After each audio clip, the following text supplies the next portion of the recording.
This week, a tech giant delivered what its own CEO called a staggering and unprecedented quarter.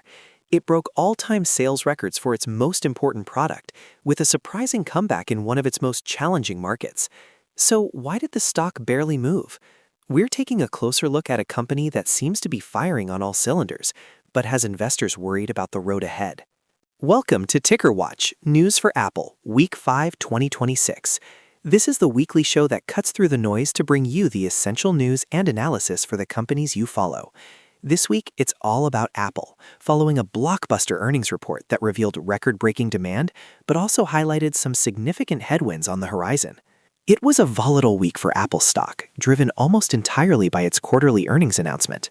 After closing around $256 midweek, the stock saw a brief pop in after-hours trading Thursday following the report, but finished Friday's session down about 2%, trading around the $259 mark. For the week, the stock ended nearly flat. The muted price action came despite the positive earnings news and happened in the context of a broader market slide. On Friday, the S&P 500 and the tech-heavy Nasdaq both fell, partly due to concerns over future growth and costs in the technology sector. Apple stock has underperformed the broader market so far this year, down about 5% year-to-date, while the S&P 500 is up slightly. The stock remains about 11% below its record highs from December. The biggest story of the week was Apple's fiscal first quarter earnings report, which came out after the market closed on Thursday. The company beat Wall Street expectations on both the top and bottom lines, reporting quarterly revenue of $143.8 billion and earnings per share of $2.84. The main driver of the success was the iPhone. Revenue from the device surged 23% year-over-year to a record $85.3 billion. Apple CEO Tim Cook called the demand for the new iPhone 17 lineup unprecedented.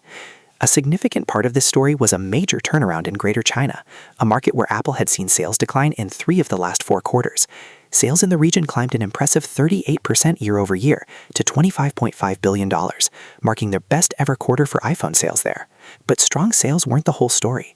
On the earnings call, Tim Cook warned that a global shortage of memory chips is expected to hit the company's profit margins in the coming months. While the impact was minimal in the just reported quarter, the company expects a larger effect in the current one.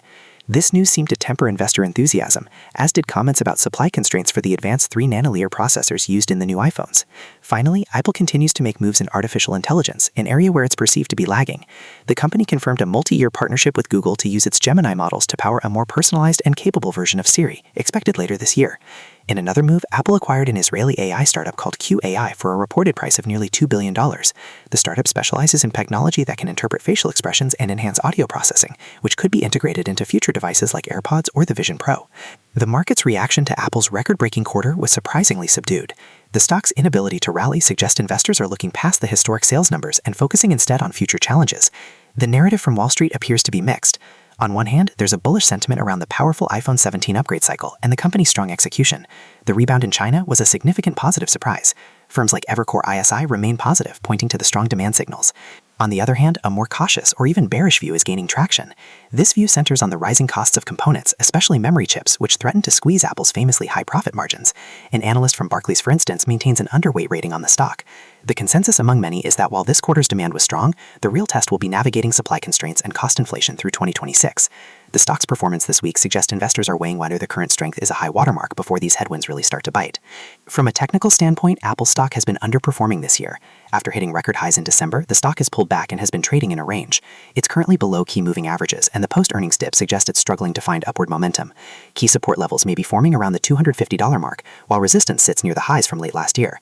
Fundamentally, the conversation is all about valuation versus growth. Apple currently trades at a forward price to earnings multiple of around 31. This is a premium valuation, and the key question is whether it's justified. The record iPhone sales were impressive, but the company is now guiding for revenue growth in the mid-teens for the next quarter, factoring in supply constraints. Wall Street expects earnings growth to be in the low double digits over the next couple of years. The fundamental narrative this week is a tug of war. On one hand, you have an incredibly strong brand with a massive loyal installed base of over 2.5 billion devices that continues to fuel its high-margin services business. On the other, you have concerns that its hardware growth is maturing, and rising costs could threaten profitability, making its high valuation harder to sustain. Looking ahead, several key areas will be crucial for Apple's story to unfold.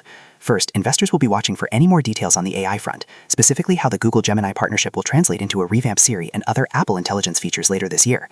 The monetization of these AI features remains a major question. Second, the supply chain situation is critical. The market will be looking for any signs that the memory chip shortage is easing or worsening, and how Apple plans to manage these rising costs. This could include potential price increases on future iPhone models, a move the company has so far avoided. Here are a few potential scenarios. The bull case. The iPhone 17 upgrade cycle has long legs, and demand in emerging markets like India continues to grow. Apple successfully integrates AI features that delight customers and further lock them into the ecosystem, while navigating cost pressures without significant damage to its margins. The bear case. The memory chip shortage becomes more severe, forcing Apple to either absorb significant costs or raise prices, which could dampen demand. The current iPhone surge proves to be a short-lived replacement cycle, and Apple's AI efforts fail to close the gap with competitors. The base case. Apple continues to execute well operationally. iPhone sales normalize after the holiday surge, and the company manages to maintain its strong margins through its scale and supply chain expertise. The stock may trade sideways as the market waits for the next major catalyst. To sum up Apple's week, here are the key takeaways. Apple reported a record-breaking quarter with revenue and profit beating expectations, driven by staggering demand for the iPhone 17. iPhone sales hit an all-time high of $85.3 billion, with a particularly strong and surprising 38% sales rebound in Greater China. Despite the strong results, the stock struggled as CEO Tim Cook warns that rising memory chip costs and supply constraints will pressure profit margins in the coming quarter. Apple is making aggressive moves to catch up in AI, confirming a partnership with Google to use Gemini for a revamped Siri, and acquired an AI audio startup for a reported $2 billion.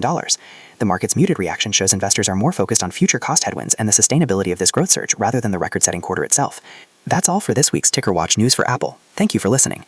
Please note this podcast is for informational and educational purposes only and is not financial advice. All investment decisions should be made with the help of a professional. To make sure you don't miss next week's episode, be sure to subscribe on your favorite podcast platform. We also appreciate reviews as they help other listeners find the show. Thanks for tuning in.